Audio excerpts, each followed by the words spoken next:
आदिशक्ती तुळजा भवानी.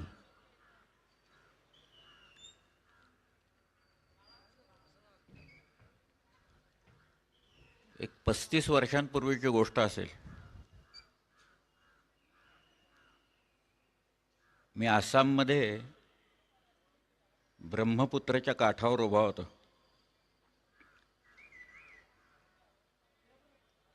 त्या ब्रह्मपुत्र नदीवर बाजूला कामाख्याचं देऊळ आहे.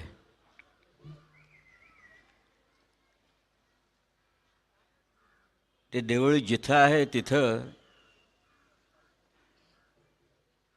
सध्या आसामची राजधानी झालेली आहे. त्या राजधानीचं नाव आहे गुवाहाटी.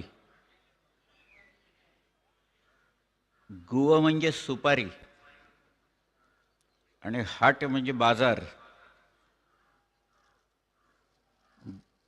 आपल्याकडे हे गुहागर गाव किंवा गोवा हे ते सुपारीवरनं पडलेली नावं आहेत.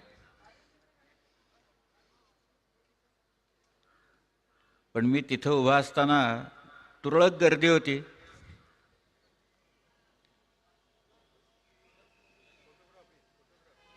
थोडे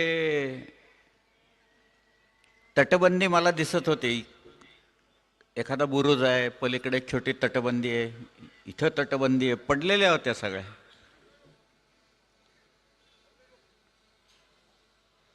आणि मी तिथल्या काही मंडळींना विचारलं की या पात्रात इथं एक लढाई झालेली होती, त्याची कोणाला कल्पना आहे का? तिथले बहुसंख्य लोकांनी मला सांगितलं आम्हाला काही माहिती नाही. एखाद दुसरा माणूस म्हणाला इथं वो असम के जनरल थे लाखित बड़ फुकन, उन्होंने मुगलों के खिलाफ कुछ लड़ाई की थी, वो हमने सुना था.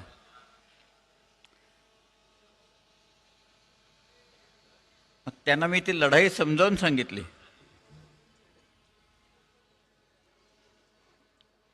ते म्हणाले अशी आम्ही कधी ऐकलेलाच नाही प्रकार. म्हटलं याच्या पुढे जाऊन मला तुम्हाला असं सांगायचं आहे की ती लढाई लाचित बड फुकन या अहोम राजांच्या सेनापतीनं मुघलांच्या विरुद्ध जिंकली आणि पात्रातली नाविक लढाई होती. आणि त्याचं जे स्फूर्तिस्थान होतं त्या अहोमच्या जनरल्सचं, ते स्फूर्तिस्थान शिवाजी महाराज होतं. म्हटलं हे तुम्हाला कल्पना नसेल कदाचित. त्याचं कारण असं आहे की या लाचित बड फुकननी शिवाजी महाराजांशी पत्रव्यवहार केलेला होता. एक पुस्तक आहे लाचित बड फुकन अँड हिज टाइम्स या नावाचं. सूर्यकुमार भुया म्हणून आसाममधले एक इतिहास संशोधक होते, त्यांनी लिहिलेलं पुस्तक आहे. आपल्याकडे जशा बखरी आहेत तशा त्यांच्याकडे बुरुंजी आहेत. आसाम बुरुंजी म्हणतात, पातशा बुरुंजी म्हणतात. याच्यात शिवाजी महाराजांचे उल्लेख आहेत. मी आसाम सांगतोय ना, जवळपासचं कर्नाटक किंवा मध्य प्रदेश किंवा गुजरात असं सांगत नाही आहे. आसाम. आसामला तिथल्या राजांना स्वर्गदेव म्हणायची पद्धत आहे. त्यांची पूर्वीची राजधानी होती शिवसागर. त्या शिवसागरला देवळांनी भरलेला प्रदेश आहे तो. पण तिथल्या एका जनरलला शिवाजी महाराजांच्यापासनं चेतना घ्यावी, स्फूर्ती घ्यावी, प्रेरणा घ्यावी आणि मुघलांच्या विरुद्ध लढाई करावी असं का वाटलं? हे आसाममधल्या लोकांनी लिहून ठेवले. मी सांगतोय फक्त तुम्हाला, काय माझी निर्मिती नाही आहे ती, पण याची आपल्याला कल्पना नाही आहे म्हणून मला सांगावं असं वाटतं की शिवाजी राजांची कीर्ती कुठपर्यंत पोचलेली होती. एक उदाहरण अजून सांगतो तुम्हाला. औरंगजेबाने स्वतःला एक किताब घेतला होता, आलमगीर असा तो किताब होता. खरं म्हणजे हे जे किताब असतात त्यातला कुणीतरी दुसऱ्याला द्यायचा असतो. म्हणजे मीच बालगंधर्व आहे असं म्हणायचं नसतं कधी. एखादा मुलगा छान गातो म्हणून लोकमान्य टिळकांच्या सारखा एक माणूस म्हणतो वा छान, अरे हा तर बालगंधर्व आहे, आणि मग तो किताब चिकटतो त्यानं. तसं काही न करता औरंगजेबाने स्वतःलाच आलमगीर म्हणजे जगज्जेता, आलम दुनिया गिरफ्त करणारा असा एक किताब घेतला होता, आणि ते काही शिक्क्यात घातला होता, तो औरंगजेबाने शिक्क्यात घातला होता. आणि त्या शिक्क्याचं पत्र घेऊन त्यांनी आपला वकील इराणमध्ये पाठवला. इराणमध्ये जो बादशाह होता त्याचं नाव होतं शाह अब्बास दुसरा. औरंगजेबाचा जो वकील गेला त्याचं नाव होतं तरबियत खान. या शाह अब्बासनी औरंगजेबाच्या त्या वकिलाला खूप त्रास दिला. शाह अब्बास घोड्यावर बसला होता, आणि तो त्यांनी त्या वकिलाला औरंगजेबाच्या चालत नेला 5-6 किलोमीटर घोड्याबरोबर. नंतर त्याला एक कागद दिला वाच म्हणून, अंधार पडलेला होता, तो म्हणाला दिसत नाही आहे, म्हणून मशाल आणली लोकांनी आणि त्याची दाढीच जाळली मुद्दामून. असा बराच त्रास दिला त्या औरंगजेबाच्या वकिलाला. शेवटी त्यांनी एक पत्र दिलं. त्या पत्राबरोबर एक वकील इकडं आला, त्या इराणच्या बादशाचा, त्याचं नाव बुदाक बेग. आणि त्याने औरंगजेबाला जे पत्र लिहिलंय त्याच्यात तो शाह अब्बास इतका चिडलेला होता, त्याचा राग सगळा व्यक्त झालेला आहे त्या पत्रात.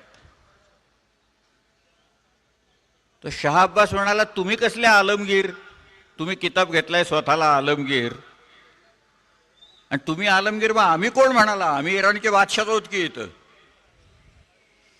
पुढे त्याने असं लिहिलंय की तो डोंगरचा चुहा शिवाजी तो तुमच्या ताब्यात असताना त्याला पकडून ठेवलं, तुम्हाला जमलं नाही आणि तुम्ही म्हणे आलमगीर. तुम्ही फार फार तर पिदरगीर आहात, म्हणजे बापाला पकडून ठेवणारे आहात, आलम दुनियाला पकडून ठेवणारे नाही आहात, असं इराणच्या बादशाहांनी औरंगजेबाला लिहिलं. गंमत म्हणजे शिवाजी महाराजांचा उल्लेख केला त्याच्यात. तुम्ही बघा मी काय काय सांगतोय आता, ते 100 उदाहरणं देईन मी. एक उदाहरण आहे आता या इराणचं, की शिवाजी महाराजांची कीर्ती ते जिवंत असतानाच कधी पोचलेली होती आणि कुठपर्यंत पोचलेली होती त्याची ही ज्वलंत उदाहरणं आहेत. मी ज्या वेळेला सुरुवातीला पहिल्यांदा एखादा पुरावा हाताशी लागतो ना, आणि जेव्हा आपल्याला दिसतं तेव्हा असं मन उचंबळून येतं आपल्याकडंच. अरे आपल्याला वारसा कुणाचा लाभलेला आहे, इतक्या मोठ्या माणसाचा वारसा आपल्याला लाभला, मग आपले लोक एका ध्वजाखाली एकत्र येऊ का शकत नाहीत, इतिहास परत निर्माण करू का शकत नाही.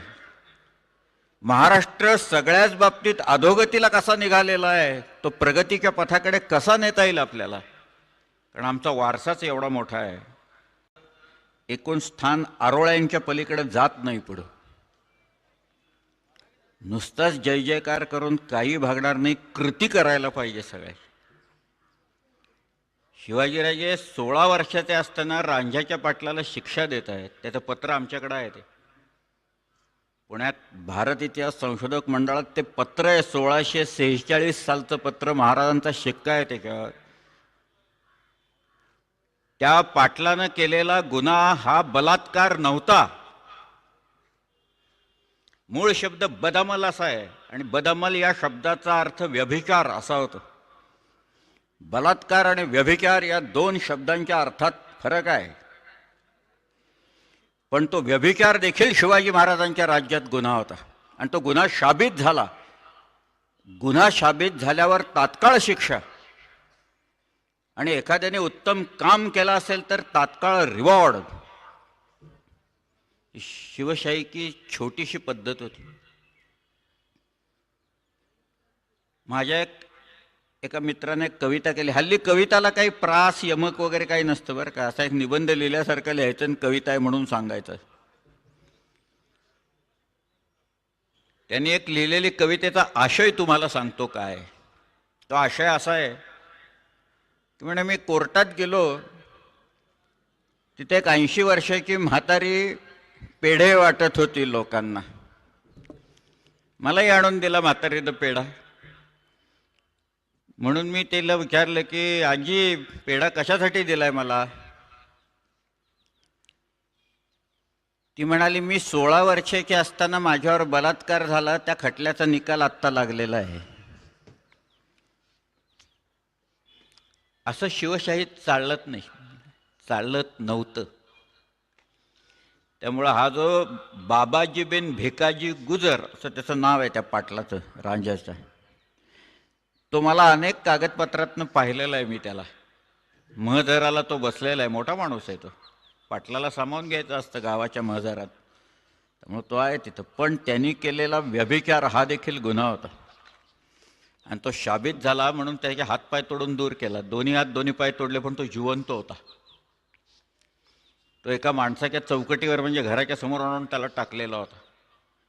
मग तो सोनाजी गेला शिवाजी महाराजांच्याकडे. त्यांनी सांगितलं, तुम्ही याला आणून टाकला आहे, त्याची पाटीलकी म्हणजे मोगदमी, पूर्वी पाटलाला मोगदम म्हणत असत, ती पाटीलकी माझ्या नावावर करा, याला पोचतो मी म्हणून. असं एक आशयाचं ते पत्र आहे. पण 16व्या वर्षी शिवाजी महाराजांनी शिक्षा दिलेली आहे.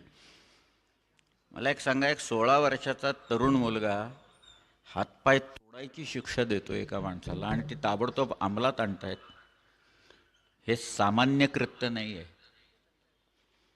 त्याला काळीज वाघाचं लागतं, एक शिक्षा देण्याच्यासाठी आणि शिक्षा अंमलात आणण्याच्यासाठी. आज तुम्ही जे जाताय, 30 वर्ष चालताय, गुरुजींच्या पाठोपाठ चालताय. गुरुजींसारखा एक माणूस आहे तिथं, त्याच्या पाठोपाठ त्यांनी सांगितलं की लोक इकडं तिकडं न बघता तुडवत चाललेत, मुलूक तुडवत चाललेत. कुणाचा मुलूक आहे? आपला मुलूक. आपला देशच मुळात दुर्गांचा आहे. माझं बरंचसं बालपण याच गावात गेलं. हे माझ्या आजोबांचं गाव आहे. इथले घाट माझ्या पूर्वजांनी बांधलेले आहेत, इथली देवळं बांधलेली आहेत. हे इथलं बावधन दिसतंय मला इथं समोर. पलीकडे विराटगड पाहिला मी. यवाईचं नावच विराट नगरी असं आहे. पुढं गेलं की धोम आहे. इथं पांडवगड दिसतोच आपल्याला. थोडं पुढं गेलं की वैराटगड, इथे चंदन आणि वंदन नावाचे 2 किल्ले आहेत. चवणेश्वर आहे, मी त्या चवणेश्वराची रांग आहे डोंगराची, तिथल्या देवळात जाऊन राहिलोय तिथं. थोडं पुढं गेलं की कमळगड दिसतो, केंजळगड दिसतो, नवरा नवरीचा डोंगर दिसतो. इथनं घाट चालू होतं की पाचगणी दिसते. हा मुलूक, इथं रामदास स्वामी स्वतः आलेले आहेत, पांडवगडावर राहिलेले आहेत. शिवाजीराजे अनेक वेळा या वाटेनं गेलेले आहेत. महाबळेश्वरला शिवाजी राजे त्या देवळात जाऊन जमिनीवर झोपल्याचा उल्लेख आहे. खोटं नाही सांगत. शिवकाव्य काढून बघा. संकर्षण सकळकळे नावाच्या एका कवीला बुलढाणा येऊन शिवाजी महाराजांनी बोलावला. अंजनगाव सुरजीचा आहे तो. त्याला बोलवला इथं आणि त्यांनी सांगितलं, लिही, काव्य कर. त्यांनी शिवकाव्य नावाचं काव्य रचलंय. त्याच्यात त्यांनी उल्लेख केला आहे की शिवाजीराजांनी इथं आपल्या आईची तुळा केली, सुवर्ण तुला केली महाबळेश्वरला. आणि त्यावेळेला शिवाजीराजे जे आलेले होते ते देवळात जमिनीवर झोपलेले होते तिथे. हे त्यांनी लिहिलेलं आहे. मलाही पलंग पाहिजे, तोही छपरी पाहिजे, त्याला सोन्याचे खूर पाहिजे. असला शोक शिवाजी महाराजांनी बाळगलेला नव्हता. त्याचं हे उदाहरण आहे. एखाद्या ध्येयाने प्रेरित होऊन माणसं काय काय करू शकतात. एक माणूस इतिहास घडवू शकतो. त्याचा वारसा आपल्याकडे आहे. तो वारसा तुमच्यापर्यंत पोचवायचं काम गुरुजी करतात. रामदासांनी या किल्ल्याबद्दल लिहिलंय, दरे दरकुटे झाड खंडी अनेकी, कपाटेकडे विवरे आणि टाकी, वनी पावनी पांडवी वास केला, गिरी देखला दास संतुष्ट झाला. आवडला आम्हाला किल्ला, तर रामदासांनी लिहून ठेवलं. कपाट म्हणजे गुहा. कपाट म्हणजे आपलं खोलीतलं कपाट नव्हे. आपल्याकडचे कित्येक धनगर मंडळी आजही गुहेला कपाट म्हणतात. तुम्ही धनगरांच्यात जाऊन राहा, ते कपाट कसे असतात ते सांगतात. मला सांगायचा मुद्दा एक फार वेगळा आहे. यातला वेगळा अशासाठी आहे की हा दुर्गांचा मुलूक आहे असं मी म्हटलं. दुर्गांच्या मुलखात लढाईची पद्धत वेगळी असते. लढाईची पद्धत कोण ठरवतो माहिती आहे का? लढाईची पद्धत भूगोल ठरवतो. जिओग्राफी डिक्टेक्ट्स स्ट्रॅटेजी असं लिहिलेलं आहे लोकांनी. लढाईची पद्धत, स्ट्रॅटेजी, त्यातल्या खुणा, काय काय करायचं, डावपेच, तंत्र, हा भूगोल शिकवत असतो. आज भारतात प्रकार असा आहे, विंध्याच्या खाली डोंगर रांगा आहेत आणि विंध्याच्या वर जर का आपण गेलो की सगळा सपाट मुलूक आहे. आणि आमच्या फौज कुठं पोचली? 1758 आमच्या फौजा खैबरखिंडीत पोचल्या. 1742 बंगालमध्ये पोचल्या.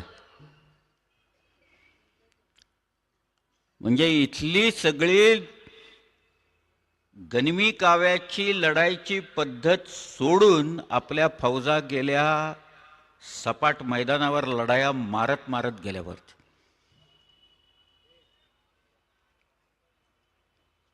ही पद्धत मराठ्यांनी दोन्हीकडे वापरली, डावपेच वापरले.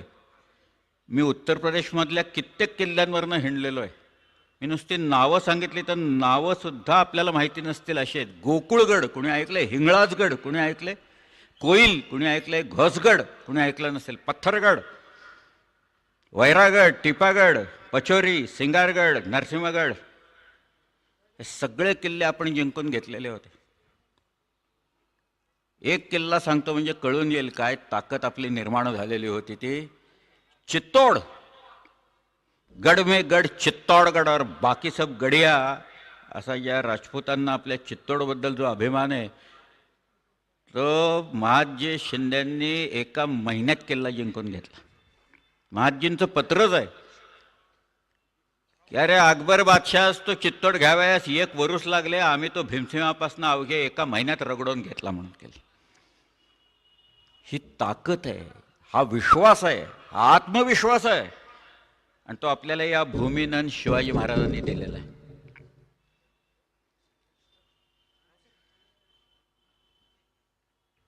आज हे दुर्ग आपण हिंडतोय, त्या दुर्गावर गेल्याच्या नंतर दुर्गांची बांधणी कशी असते.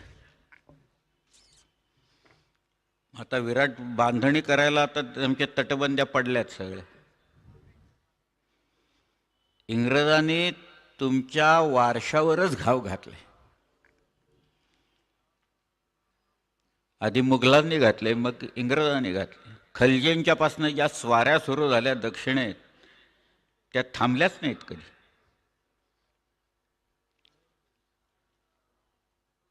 पण शिवाजीराजांनी जी टक्कर दिली ना ती टक्कर अनुपमेय आहे. आणि त्याचं कारण मी तुम्हाला सांगतो. हे एक कारण हृदयात जर का बाळगलं तर आपल्याला क्रांतीचा मार्ग दिसतो म्हणून सांगतो. आपल्याला क्रांती करणारा, भारतवर्षात क्रांती करणारा सगळ्यात आद्य क्रांतिकारक ज्याने 18 चौकांचा पोवाडा पहिल्यांदा लिहिला तो श्रीकृष्ण क्रांतिकारक आहे. की आसुरी वृत्तीचा नाश कसा करायचा. श्रीकृष्णाला एकट्याला शक्य होतं. एक सुदर्शन टाकलं असतं तर कौरवांचा पूर्ण नाश झाला असता, एका क्षणात नाश झाला असता. ते तो करायला निघालाही होता. अर्जुनानं प्रतिज्ञा केली आणि अर्जुनाची प्रतिज्ञा पूर्ण होत नाही हे पाहिल्याच्या नंतर श्रीकृष्णानं सुदर्शन चक्र हातात घेऊन तो म्हणाला मी आज कौरवांचा नाश केल्याखेरीज राहणार नाही म्हणून. शपथ मोडून त्यांनी चक्र हातात घेतलेलं होतं. पण त्याला शक्य असताना त्यांनी पांडवांच्या कडनं आसुरी वृत्तीचा नाश केला असावा. कौरवांचा निपात झाला, पुढं पांडवही गेले, शेवटी श्रीकृष्णही गेला. तो स्वतःला तो भगवान म्हणत नाहीये, इतर लोक त्याला भगवान म्हणतायत. तो म्हणाला मी मर्त्य आहे, मी मृण्मय आहे. पण मी तुम्हाला जी गीता सांगितली ती चिन्मय आहे, ती चिरंतन आहे. एक एक पान काढून गीतेचं एक एक श्लोक, एक एक अध्याय वाचावा. 18 अध्याय आहेत ते. त्यातला एक एक श्लोक जरी वाचला, एक श्लोक आत्मसात केला की श्रीकृष्ण काय म्हणतोय आपल्याला कळेल. त्याच्यात शिवाजी महाराज श्रीकृष्णाची उदाहरणं देतात म्हणून मी श्रीकृष्णाचं नाव घेतो. शिवाजी महाराजांच्या या धाडसाला साहसाला भुलून अनेक लोक त्यांना भेटायला आले. आग्र्याहून शिवाजीराजे सुटले ना, ती अनाकलनीय घटना होती. या औरंगजेबाच्या तावडीतनं कोणी सुटलेलं नव्हतं आजवर. बापाला कैदेत टाकून मारला होता त्यांनी.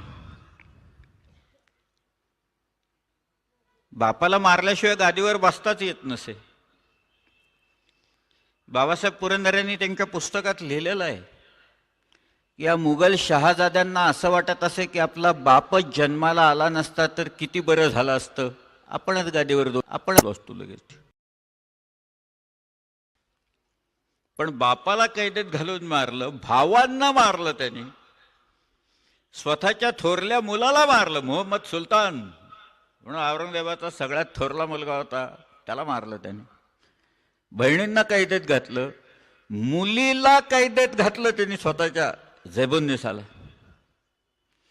अशा क्रूर कर्म्या औरंगजेबाच्या तावडीतनं शिवाजी महाराज आपले 250 लोक, 8 हत्ती, इतर बाजार बोणगे घेऊन जिवंत परत आले. एकही माणूस दगावला नाही. ही केवढी घटना आहे. एकही माणसाचे प्राण औरंगजेब घेऊ शकला नाही. शिवाजीराजांनी सगळ्यांना परत आणलं. अतर्क्य घटना आहे. त्यामुळे अनेक लोक भेटायला आले त्यांना. उत्तरेतर एक मोठं चैतन्य उफाळलं तिथं. ते कवी भूषणाच्या ना रूपानं असेल किंवा आमच्या छत्रसाल बुंदेलेच्या रूपानं असेल, पण एक चैतन्य निर्माण झालं की औरंगजेबाला सुद्धा धडा शिकवणारा कोणीतरी एक माणूस आहे आणि आपल्याला त्याला भेटायला पाहिजे. म्हणून अनेक लोक भेटायला यायला लागले. त्याच्यात त्या भूषणाने जी कविता केलेली आहे ते काव्य अख्खं शिवाजी महाराजांच्यावर आहे. ते आहे मुळात काव्यशास्त्रावरचा तो ग्रंथ आहे. पण तो त्याच्यात असं म्हणतोय, दशरथ जू के राम भई, दशरथाचा जसा राम झाला, वसुदेव के गोपाल, वसुदेवाचा जसा श्रीकृष्ण झाला गोपाल, सोही प्रकटे साही के, तसेच शहाजीराजांचे शिवाजीराजे उपजले श्री शिवराज भूपाल असं म्हटलंय त्याने. दशरथ रू के राम भय, वसुदेव के गोपाल, सोही प्रकटे साही के श्री शिवराज भूपाल. आणि मग शिवाजीराजांनी काय कर्तृत्व काय काय केलं ते त्या भूषणाने लिहिलेलं आहे सगळं. पण तो तुलना करतोय श्रीकृष्णाची शिवाजी महाराजांची. शिवाजी राजांनी आपल्या मुलाचं नावच राम असं ठेवलेलं आहे. राजा किताब आहे, पण मुलाचं नाव ठेवलं त्यांनी राम असं ठेवलं. त्यांनी उदाहरणं दिली लोकांना. ती उदाहरणं शिवाजी महाराजांनी श्रीकृष्णाची दिली. श्रीकृष्णाचा आपल्याकडं आयुधातनं नावं असतात. आमच्या ज्या देवी आहेत, अगदी सरस्वती आणि लक्ष्मी जर का सोडल्या तर बाकीच्या सगळ्या काली आहे, दुर्गा आहे. त्यांच्या हातात आयुध आहेत. कोण अष्टभुजा आहे, कोण दशभुजा आहे. मी तर 20 हातांची देवी पाहिलेली आहे. पृथ्वीवरचा अनाचार वाढला की देवींचे हातही वाढायला लागतात आणि त्याच्यातली आयुधही वाढायला लागतात. पण त्या आयुधात बळ असतं. असुरांचा नाश करायचं, अविवेकाचा नाश करायचा, अन्यायाचा नाश करायचं बळ ती देवी कधीतरी मग कालीचं रूप घेऊन देते. नरमुंडमाला गळ्यात घालते. कबंध नाचायला लागतात रणभूमीवर. बिभत्स रस असा सगळीकडे निर्माण व्हायला लागतो. आणि त्याच्यात मग त्या कालीची तलवार फिरायला लागते. ती हपापली आहे शत्रूच्या रक्ताच्यासाठी. तुम्ही कालीघाट पाहिलाय का? बंगालचा, कलकत्त्याचा कालीचं देऊळ आहे तिथं. मी अनेक वेळा गेलो. मी कलकत्त्यात राहिलेलो आहे. म्हणूनच मी ती आसाममधली उदाहरणं दिली. पण शिवाजीराजांनी ती देवी आणून बसवली इथं अष्टभुजा. अफजल खानाला मारल्याच्या नंतर 2 वर्षांनी शिवाजीराजांनी 1661 साली त्या भवानीची स्थापना इथे प्रतापगडावर केली. गंडकमधनं अत्यंत पवित्र अशा नदीतनं त्यांनी नेपाळच्या राजाला सांगून एक शिळा आणवली. दगडाला सुद्धा जात असते. उदाहरण सांगतो मी तुम्हाला. कर्नाटकात फार उत्तमोत्तम देवळं आहेत. त्याच्यात होयसळांची 3 देवळं फार अप्रतिम आहेत. हळेबीडचं आहे, बेळूरचं आहे आणि सोमनाथपूरचं आहे. त्यातलं जे बेळूरचं देऊळ आहे त्याच्यात ती विष्णुवर्धनाची विष्णूची मूर्ती आहे. ते देऊळ घडत होतं, दगडावर दगड बसत होते, खाली सगळे हत्ती आहेत. ते हत्ती हा शक्तीचं प्रतीक आहे, त्यामुळे हत्तीने ते तोलून धरलेलं आहे. पुढं घोडे, ते चापल्याचं प्रतीक आहे. आणि मग काही मानवाकृती करून ते देऊळ त्याच्यावर तोललेलं आहे सगळं. तो जो शिल्पी होता त्याचं नाव होतं जक्कण्णा. तो ती देवाची मूर्ती घडवायला बसला आणि तो ते देऊळ झालेलं होतं. आता देवाची प्रतिष्ठापना करायची. छिन्नी हातोडी उत्तम प्रथित दगड त्यांनी मागवला आणि तो छिन्नी लावायला लागला त्याला. मला मायकेल अँजेलोची आठवण येते. एक मायकेल अँजेलो नावाचा एक अतिशय मोठा स्कल्पचर आणि चित्रकार युरोपमध्ये झाला, इटालीत झालं. मी त्याचे अनेक स्कल्पचर्स पाहिलेले, पुतळे पाहिलेले. तो माणूस किती कसा आहे बघा. त्याने तो डेव्हिडचा पुतळा ज्या वेळेला तयार केला तेव्हा लोक म्हणाले, काय अप्रतिम घडवला आहे डेव्हिडचा पुतळा तुम्ही. तो म्हणाला, मी काहीच केलं नाही, तो होताच तिथं, फक्त अनावश्यक भाग होता तेवढा मी काढून टाकला त्यातला. तो पुतळा आधीच तिथं होता त्याच्यात, पण मी अनावश्यक भाग काढले. त्याचं सुद्धा क्रेडिट तो स्वतःला घेत नाहीये माणूस. पण तो होता तिथं, त्या दगडातच आहे तो, फक्त मी नको होता तेवढा भाग काढून टाकला. तसा तो शिल्पी जक्कण्णा त्यात देवाची मूर्ती घडवत होता, बारीक बारीक. अनेक लोक बघायला आलेले होते. तरुण येऊन रोज बसायचं तिथं, ऐकत बसायचं. एक दिवस तो तरुण उठला आणि ते जक्कण्णाला म्हणाला, तुम्ही ज्या दगडातनं ही मूर्ती घडवताय तो त्या दगडात दोष आहे. तो जक्कण्णा म्हणाला, मी आजवर माझं आयुष्य देवळं बांधण्यात, मूर्ती करण्यात गेलेलं आहे, या दगडात दोष नाही आहे. तो मुलगा म्हणाला, या दगडात दोष आहे. जक्कण्णा म्हणाला, या दगडात जर का दोष तू काढून दाखवलास तर मी माझा हात तोडून घेईन, तत्क्षणी बंद करून टाकेन मी शिल्पकला माझी. तो तरुण उठला, त्यांनी ती हातोडी हातात घेतली आणि त्या मूर्तीच्या नाभीवर, बेंबीवर त्यांनी घाव घातला. त्याचे तुकडे झाले ना आतनं पाणी निघालं एवढं. ते जक्कण्णाने त्या मुलाकडे पाहिलं आणि त्याने आपला हात तोडून घेतला. पुढे असं कळलं की त्या जक्कण्णाचा लहानपणी परागंदा झालेला मुलगा हाच होता. तो राजस्थानात गेला, कला शिकला आणि तो कला शिकून परत आलेला होता. त्या मुलाने ती मूर्ती घडवली देवाची. नवीन दगड आणला आणि त्या नवीन दगडातनं त्यांनी ती मूर्ती घडवली. पण त्या दगडातला दोष त्याला दिसलेला होता, त्या तरुण मुलाला. अनावश्यक भाग काढून टाकणे हा त्यातला भाग आहे. असतोच, आवश्यक भाग तेवढा ठेवायचा, अनावश्यक काढून टाकायचा, पण दोष विरहित हे पाहिजे. ती मूर्ती घडवली आहे, त्याच्या मस्तकावर शिवलिंग आहे. तुम्ही ते जाऊन कधी पाहिले असेल तर बघा. तो जो महिषासूर आहे त्याचा असं एक धरलेला असतं, केस धरलेले असतात त्या महिषासुराचे, त्या देवीने. तिच्या एका हातात भाला असतो, एका हातात परळ असतं, एका हातात त्याचं मुंडकं धरलेलं असतं, केस धरलेले असतात. अशा या दैवतांचा वारसा हा आपल्याकडं शिवाजी महाराजांच्या रूपाने आला. मी सांगतोय ते उदाहरण वेगळं आहे. छत्रसाल बंदेला आला शिवाजी महाराजांच्याकडे. शिवाजीराजे आणि छत्रसाल यांच्या आयुष्यात खूप साम्य आहे. किंबहुना श्रीकृष्ण आणि शिवाजी महाराज यांच्या आयुष्यात प्रचंड साम्य आहे. कारण शिवाजीराजे हे सगळा त्यांनी वारसा, त्यांना ज्या गोष्टी सांगण्यात आल्या त्या महाभारतातल्या गोष्टी होत्या, रामायणातल्या गोष्टी होत्या. महाभारत तर विलक्षण कथांनी भरलेला आहे, फारच विलक्षण आहे. महाभारतात ज्या काही व्यक्तिरेखा आहेत आणि आत्ता ज्या व्यक्तिरेखा आहेत, त्या महाभारतातल्या कुठल्या तरी एका व्यक्तिरेखेशी आपलं साम्य आपल्याला कळून येतं. ते साम्य दुर्योधनाशी नसावं एवढंच फक्त मागणी आहे. ते साम्य दुःशासनाशी नसावं, ते साम्य कर्णाशी नसावं. कर्णाचा दानशूरपणा आहे काही बाग, कर्णाची भक्ती आहे, पण द्रौपदीला खेचत ज्या वेळेला आणलं त्यावेळेला हा कर्णसुद्धा म्हणाला ना की खेच वस्त्र तिचं म्हणून, त्यावेळेला त्याची आसुरी वृत्ती दिसलीच ना कर्णाची. एक फक्त निघाला त्या अख्ख्या 100 कौरवात, एक कौरव निघाला की तुम्ही करता हे चूक आहे सगळं म्हणून ते सांगणार आहे. त्याचं नाव आहे विकर्ण. तुम्हाला सावधानतेचं उदाहरण म्हणून सांगतो, श्रीकृष्णाचं सांगतो, आणखी त्याच्यानंतर शिवाजी महाराजांचं सांगतो.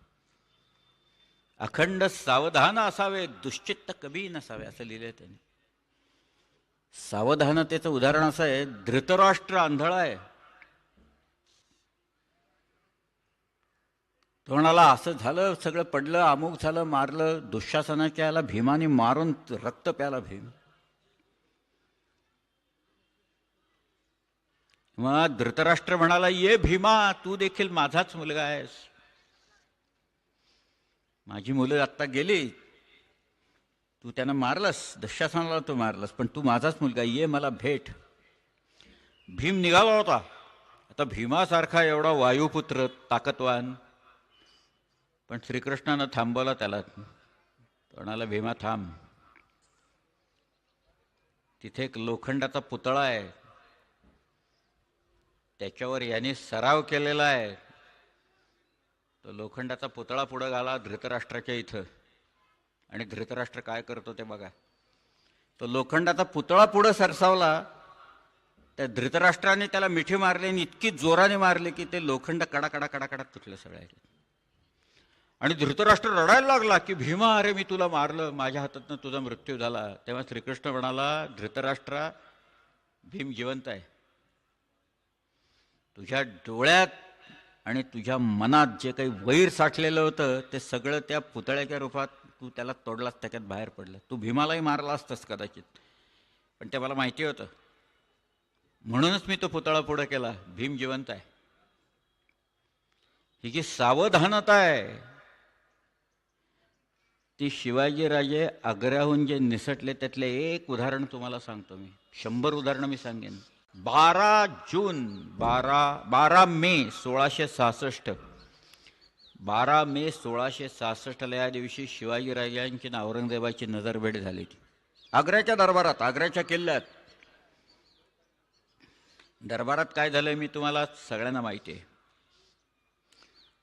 पण त्या भेटीच्या नंतर औरंगजेबाने दरबार बरखास्त केला आणि त्याला भेटायला खूप लोक आले. जिला सुरतेचं उत्पन्न लावून दिलेलं होतं ती औरंगजेबाची बहीण, सगळ्यात थोरली बहीण, तिचं नाव जहांआरा. तिला बेगम साहिबा, पातशाही बेगम म्हणून किताब होता. औरंगजेबाचा वजीर होता, त्याचं नाव जाफर खान. औरंगजेबाचा मीर बक्ष होता, त्याचं नाव मोहम्मद अमीन खान. मारवाडचा राजा होता जसवंत सिंह. असे अनेक लोक औरंगजेबाला भेटायला आले आणि ते म्हणाले, हा तर एक साधा भूमी आहे, हा तर एक साधा जमीनदार आहे. आणि या जमीनदारांनी भर त्या दरबारात मुघलांचा एवढा मोठा अपमान केलेला आहे, तर तुम्ही याला कठोरात कठोर शासन करा, म्हणजे मारा, शिवाजीराजांना ठार मारा असं सांगायला लागलं. औरंगजेबाने सगळं ऐकून घेतलं, त्यानं काही केलं नाही.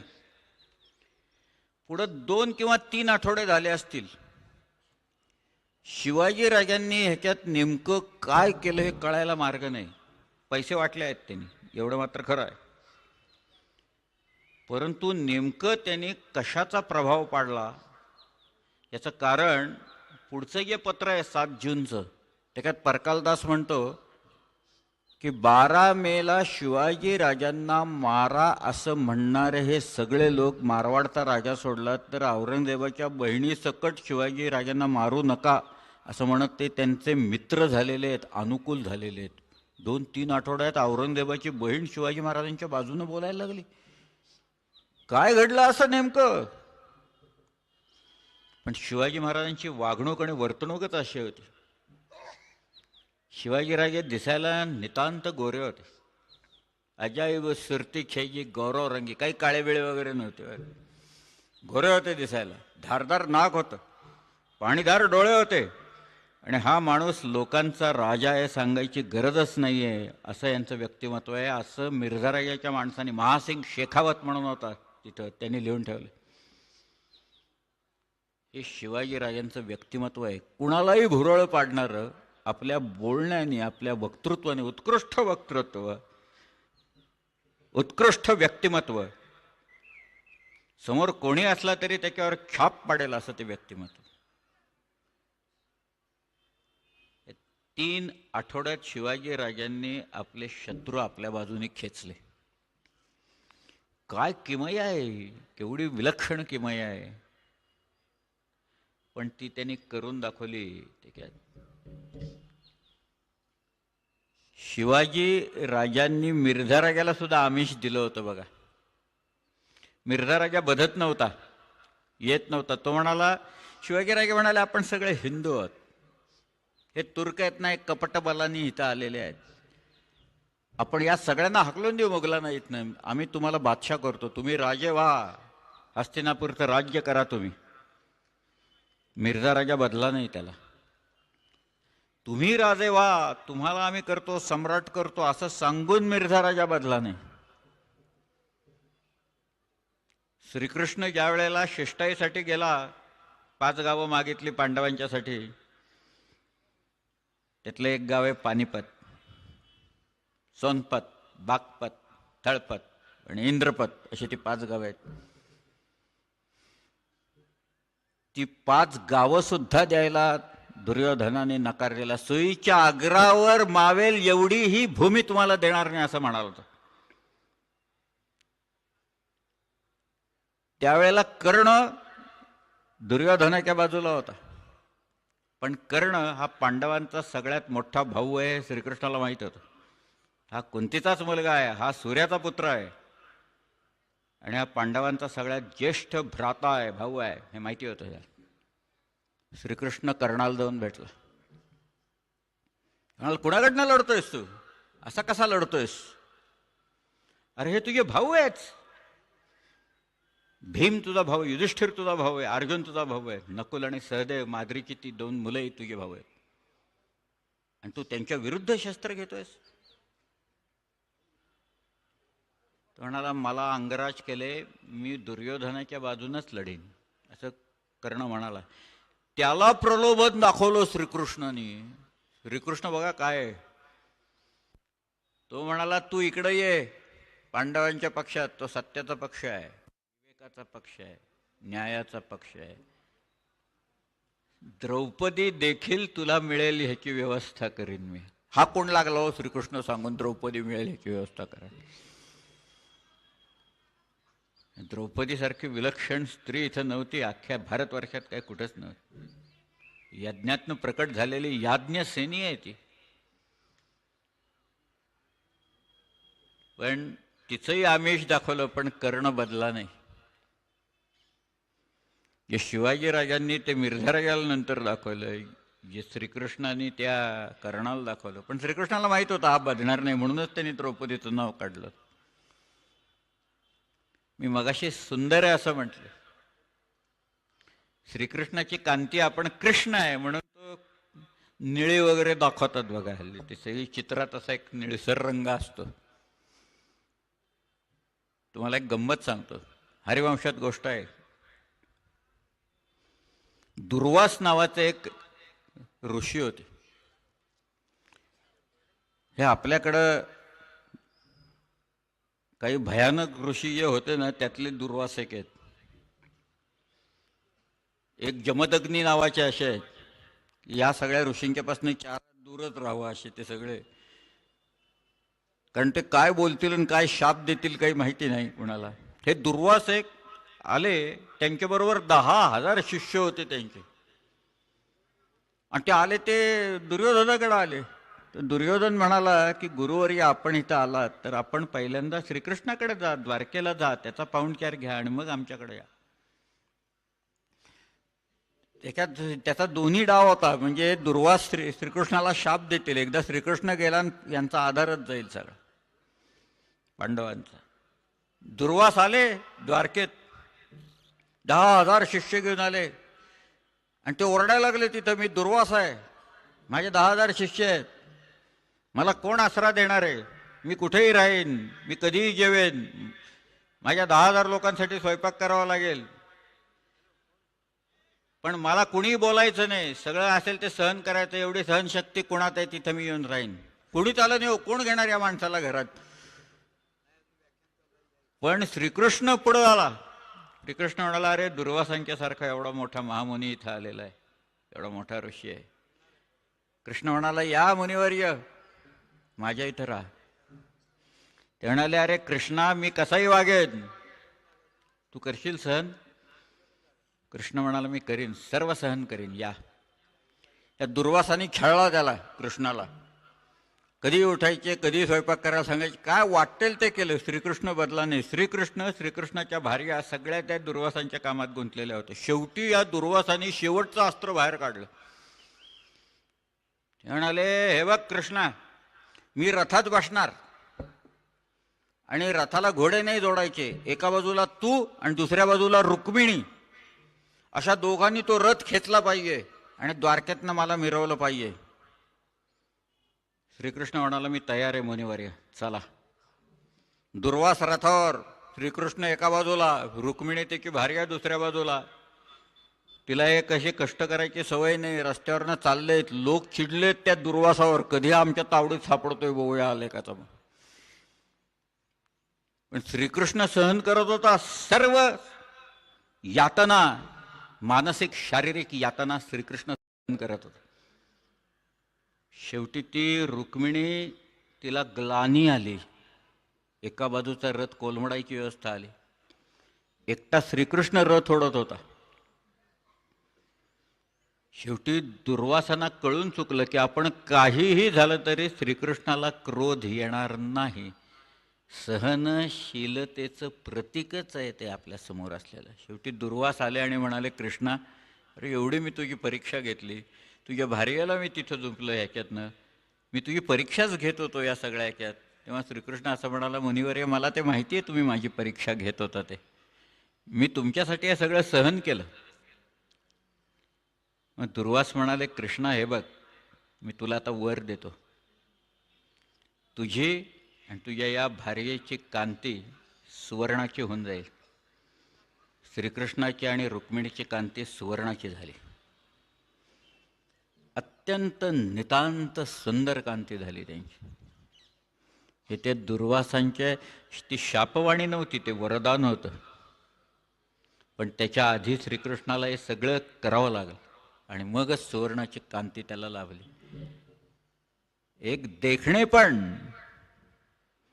जे होतं ते श्रीकृष्णात होतं, तसं शिवाजी महाराजांच्याकडे होतं. गोरा रंग होता, बारीक मिशा होत्या, कल्ले होते महाराजांना. इथं केस दिसत नाही आहेत त्यांची पाठीमागं, चित्रात तरी दिसत नाहीत, डोळे पाणीदार आहेत. हा माणूस बोलायला लागला की हा लोकांचा राजा आहे, सांगायची गरजच नाही, असं लिहून ठेवलं लोकांनी. पण शिवाजी महाराज श्रीकृष्णाचा वारसा चालवतात आणि सांगतायत. छत्रसाल बुंदेला आला, त्याचे वडील वारले होते चंपतराय, आईनं आत्महत्या केली होती कालिका कुमारीनं. हा मुघलांच्याकडे नोकरीला गेला, पण त्याला मान आणि प्रतिष्ठा मिळाली नाही. त्याला संधी मिळाली तेव्हा तो तिथनं निघाला आणि तो इथं आला. त्यांनी लिहिले तो पुण्याला आला. आधी त्यांनी भीमा ओलांडली, मग कृष्णा ओलांडली आणि शिवाजी महाराजांची छावणी होती तिथं आला. इथंच वाईतच आला तो, जवळजवळ आपण आत्ता बसलोय तिथंच आला तो. छत्रसाल, इथं शिवाजी महाराजांची छावणी होती आणि छत्रसाल आला आणि म्हणाला, महाराज मी आलो इथं. शिवाजी महाराज सामोरे गेले, अरे बुंदेलखंडाचा युवराज इथं आलाय. ते म्हणाले, छत्रसालजी आईये, काय प्रयोजन आहे आपलं. तो म्हणाला, मी मुघलांच्याकडे नोकरी केली पण मला मान आणि प्रतिष्ठा काहीही मिळालं नाही. एक गोरेलाल तिवारी नावाचा एक कवी आहे, त्याने एक छत्र प्रकाश नावाचं काव्य लिहून ठेवलं. त्यातले 4 ओळी मी तुम्हाला सांगतो. कवीनं असं लिहिलंय, छत्रसाल महाराजांना म्हणाला, भैंसा बीन बजाय रिझाय, म्हणजे रेड्याच्या समोर बीन वाजवलं. खरके अंग सुगंध चढायो, गाढवाच्या अंगाला सुगंध फासला. सूरदास को चित्र दिखायो, आंधळ्या माणसाला चित्र दाखवलं. बधिर कान में मंत्र सुनायो, बहिऱ्याच्या कानात मंत्र फुंकले तर काय उपयोग आहे, काही नाही तिथं. तसं माझं मुघलांच्याकडे नोकरी करून झालंय, महाराज मला नोकरी द्या. दिली असती शिवाजी महाराजांनी नोकरी. एवढा आलाय बुंदेलखंडाचा युवराज, त्याची सेना घेऊन आलाय, पण ते शिवाजी महाराज आहेत. शिवाजी राजा म्हणाले, छत्रसालजी, अरे तुम्ही बुंदेलखंडाचे युवराज आहात, क्षत्रियांचे मुकुटमणी आहात, मी तुम्हाला नोकरी दी नाही, पण तुम्हाला मान आणि प्रतिष्ठा जी अपेक्षित आहे ती मिळणार नाही, तुम्हाला पगारच मिळेल. हे तुर्क कपट बलानी या देशात आलेले आहेत, त्यांच्यावर माझी तलवार सदैव उगारलेली आहे. तुम्हाला खुमखुमी आले असेल तर तुमच्या तलवारीची पाती या तुर्कांच्या माना तोडण्यात तोडून घ्या आणि मनात ब्रजराज श्रीकृष्णाचं स्मरण करा, तो तुम्हाला विजय देईल. बघा शिवाजीराजे सांगतायत श्रीकृष्णाचं उदाहरण.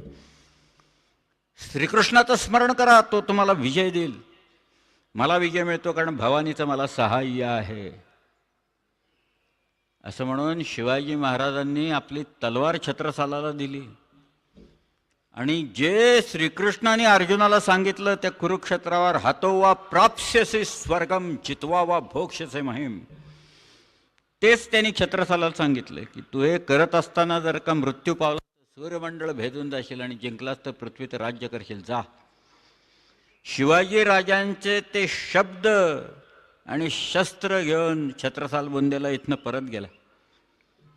बुंदेलखंडात आला तो, त्यानं आपले सोबती जमा केले, आपली सेना जमा केली. नाही एकदा त्याला कळलं की या मुघलांच्या विरुद्ध टक्कर द्यायचं आपलं सामर्थ्य निर्माण झालेलं आहे, तेव्हा त्यांनी ती शिवाजी महाराजांची तलवार म्यानातनं बाहेर काढली आणि पन्ना, दतिया, ललितपूर, छतपूर, महोबा, जैतपूर, ओरछा, झांसी अशा अनेक ठिकाणं घेत छत्रसालांनी बुंदेलखंड स्वतंत्र करून टाकला. जी प्रेरणा आहे ती प्रेरणा शिवाजी महाराज आहेत, ती स्फूर्ती, ती चेतना शिवाजी महाराज आहेत.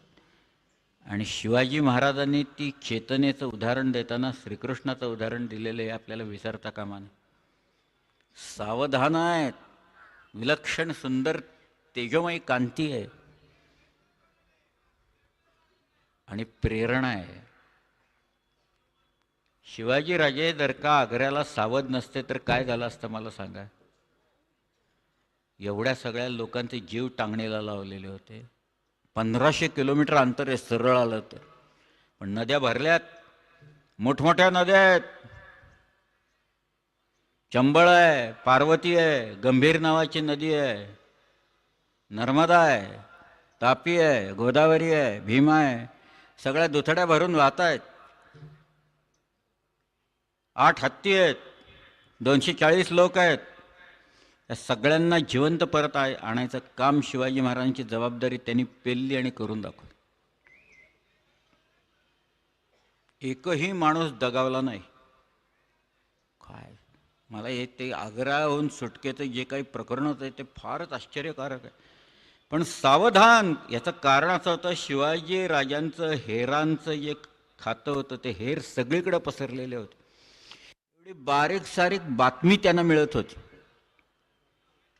बहिर्जी नाईक त्यांना देत होता. जशी सुरतिका त्यांनी बातमी आणून दिली, तो आला आणि म्हणाला, महाराज सुरत मारली आणि अगणित द्रव्य सापडेल.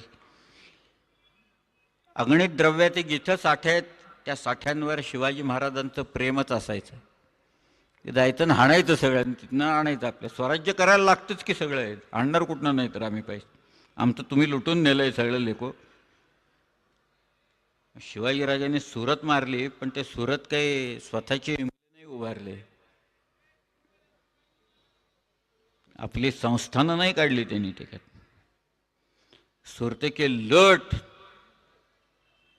त्यांनी सिंधुदुर्गात घातली. पोर्तुगीजांना शह देण्यासाठी सिंधुदुर्ग बांधला, इंग्रजांना शह द्यायला खांदेरी बांधला.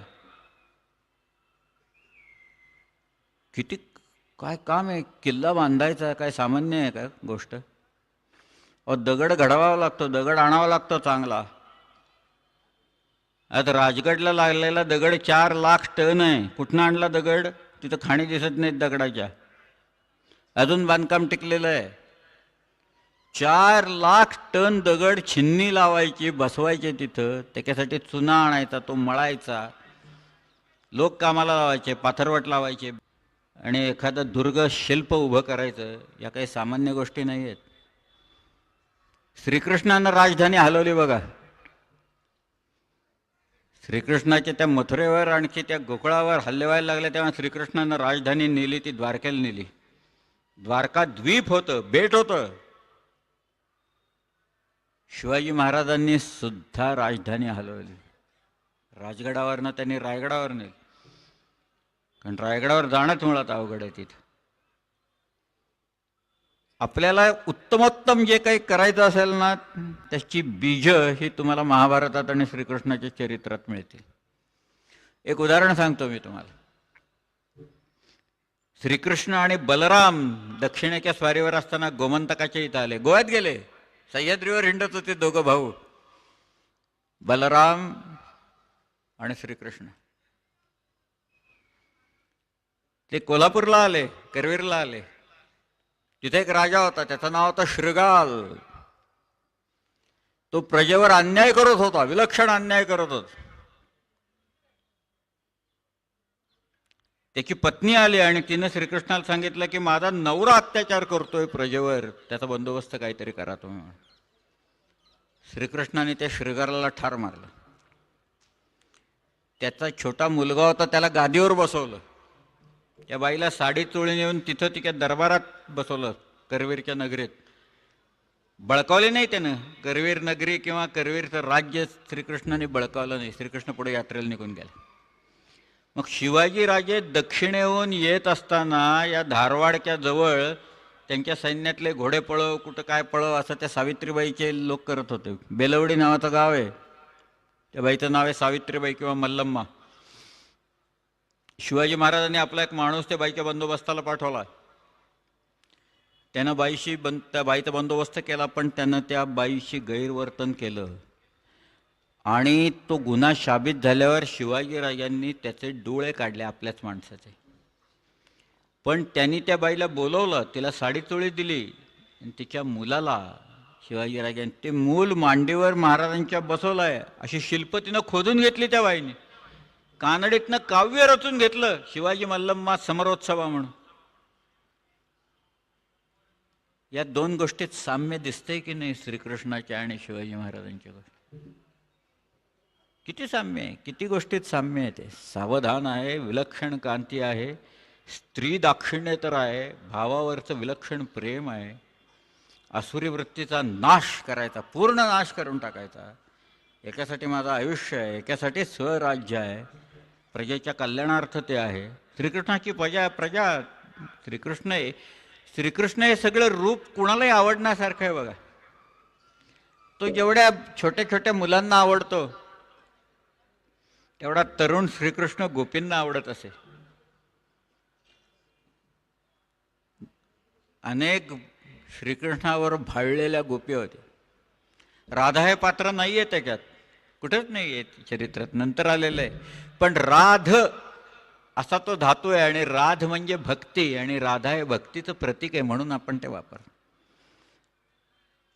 2 शब्द तुम्हाला सांगतो म्हणजे तुम्हाला कळून येईल. आराधना, आराधना म्हणजे काय? भक्तीच आहे ना शेवटी. त्याच्यात तो राध हा धातू आहे. आपण आराध्य दैवत आहे असं म्हणतो. आराध्य म्हणजे काय? राध्य म्हणजे ते काय? भक्तीचंच सगळं प्रतीक आहे ते सगळं. म्हणून ती राधा आहे. ती राधा काही खरं पात्र नाही आहे, पण ते भक्तीचं स्वरूप आहे, परमेश्वराच्या ठाई असलेल्या भक्तीचं रूप आहे. श्रीकृष्ण स्वतःला भगवान म्हणतच नाही कधीच, पण तो काय जे म्हणतो ना ते फार विलक्षण आहे, ते भगवंताच्या पलीकडचं आहे. श्रीकृष्णाच्या सगळ्या त्या अख्ख्या 18 चौकातला अध्यायातला तुम्ही एक अध्याय 100 वेळा वाचा, 10वा अध्याय येतो. त्या अध्यायातल्या 14व्या श्लोकात पहिल्यांदा अर्जुन श्रीकृष्णाला भगवान म्हणतो. तोपर्यंत 9 अध्याय काही नाही, जनार्दन म्हणतो, आर्यसूदन म्हणतो, बाकी सगळं म्हणतो, पण तो भगवंत म्हणत नाही. आत्यामामी भावंड आहेत दोघं जण, श्रीकृष्ण आणि अर्जुन. तरी पण अर्जुनाला तो कळलेला नाही अजून. तो शेवटी त्या 10व्या अध्यायात म्हणतो, अरे भगवंत तू कोण आहेस सांग मला आता. तेव्हा श्रीकृष्ण उठतात. श्रीकृष्ण त्याला म्हणतं, अर्जुना तुला तर मी कोण आहे तो सांगतो. म्हणून त्याने ज्या विभूती सांगितल्यात त्या वाचा एकदा विभूती काय.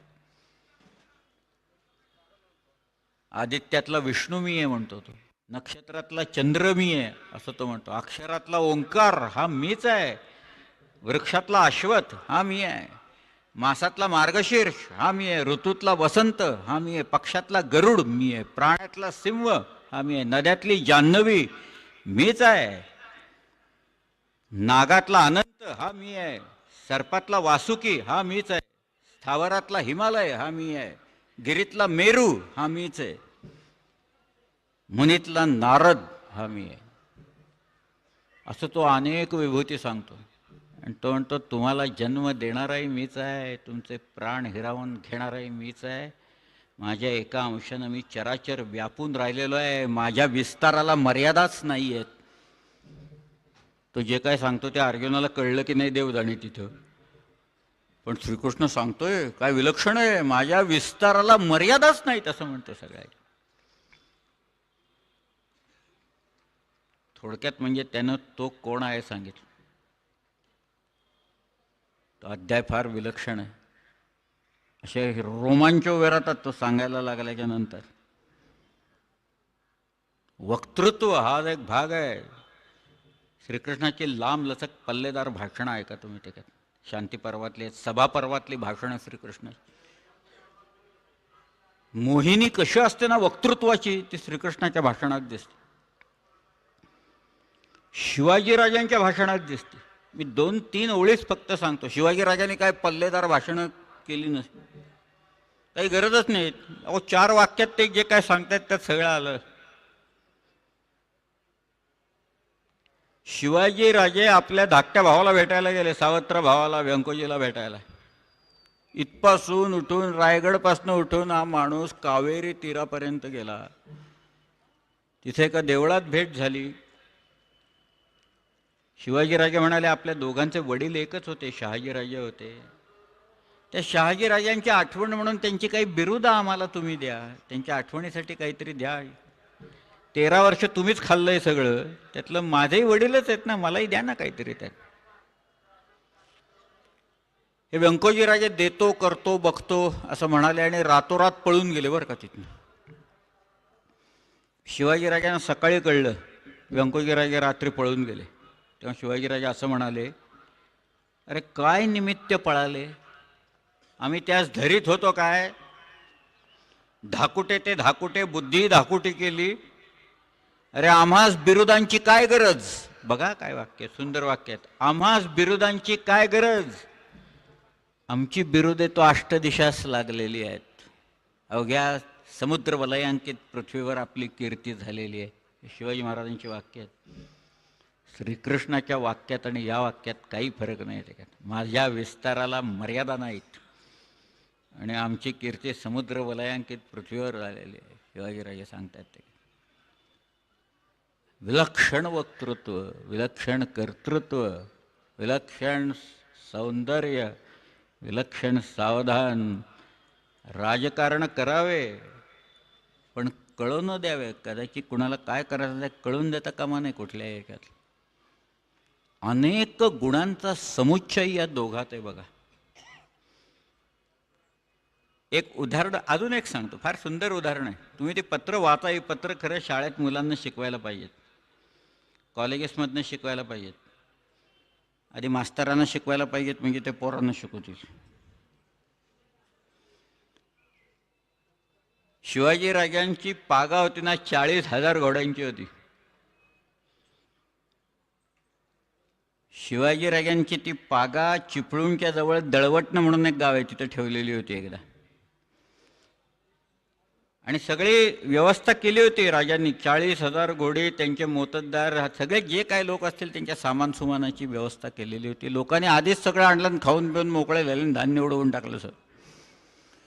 शिवाजीराजे म्हणाले, आम्हाला कळून आलं, अजब वाटलं, तुम्ही हे सगळं करताय आणि सगळं सामान संपून टाकलं. उन्हाळा जायचा आहे, पावसाळा परत जायचा आहे, पागा तिथंच आहे. मी गडागडावून सामान मागवलं आहे, मग आता काय कारकून रेशन करून तुम्हाला देतील, तुम्हाला ते कमी पडेल. मग तुम्ही शेजारच्या गावात जाल, मग शेतकऱ्याकडनं फाटी आणेल, कोण भाजीपाला आणेल. मग ते म्हणतील मुघल आणि आपल्यात फरक काय राहिला. तर त्या शेतकऱ्याला विकायचं असेल तर त्याची किंमत देऊन त्याच्याकडनं विकत तुम्ही घेऊन या, असं शिवाजीराजांनी त्या पत्रात लिहिलेलं आहे. मग तुम्ही रांधायला लागाल, चूल पेटवाल, मग उंदीर अविश्रास वात नेईल, मग खण जळतील, पागा जळेल, आणि घोडे जळल्यावर राज्य तरी कशाच म्हणा. घोड्यांच्यावर नितांत प्रेम. शिवाजीराजे रोज पाग्यात जाऊन एक श्लोक म्हणत असत, यस्याश्वास तस्य राज्यम, यस्याश्वास तस्य मेदिनी, यस्याश्वास तस्य सौख्यम, यस्याश्वास तस्य साम्राज्यम, असा तो श्लोक आहे. घोड्या तर आहे. श्रीकृष्ण तर अर्जुनाचं सारथ्य करायला बसला, घोड्यांचे लगाम हातात घेऊन. भगवंत प्रत्यक्ष बसतोय रथावर तिथं. तो रथ आणला त्यावेळेला श्रीकृष्ण म्हणाला, मी सारथ्य करेन, मी हातात शस्त्र घेणार नाही. घेतलं त्यांनी नंतर पुढं, पण तो म्हणाला मी सारथ्य करेन याचं, मी प्रतोद घेऊन बसेन इथं, अर्जुनाच्या रथावर बसेन. अर्जुनावर विलक्षण प्रेम श्रीकृष्णाचं. मारुती आला. मारुती म्हणाला, मी वरती जाऊन बसतो. गाडीच्या टपावर बसला जाऊन, तो रथाच्या वरती जाऊन निशाणाच्या तिथं मारुती जाऊन बसला तिथं. आता मारुती तिथे हा सारथी आहे श्रीकृष्ण. काय होणार आहे त्या अर्जुनाला आता. तरी पण समोर तो का अतिरथी महारथ्यांचा समुच्चय झालेला, त्या भूमीवर आपलेच भाऊबंद सगळे दिसत आहेत. अर्जुन म्हणाला, मी कुणावर शस्त्र उगारू आणि काय करू, म्हणून गीता सांगावी लागली त्याला सगळी. पण घोड्यांवर ते घोडे दमले. श्रीकृष्ण म्हणाला, अरे घोडे दमले, त्यांना तवाना करायला पाहिजे, पाणी पाजायला पाहिजे, तू विरत हो, रथातनं उतर. अर्जुन उतरला. अर्जुन बाण मारायला लागला रथातनं उतरून. तो म्हणाला, इथं पाणी दिसत नाहीये, मार बाण. अर्जुनाने एक बाण मारला, पाणी आलं वर जमिनीतनं. एक बोरवेल मारली त्यांनी तिथं अर्जुनाने. श्रीकृष्णाने त्या घोड्यानं पाणी पाजलं, त्यांच्या जखमा पुसल्या, त्यांना तवाना केलं, परत आणून झोंपलं. कोण करेल? भगवंत असं करेल कधी? कुठला भगवंत करतो? केलं श्रीकृष्ण.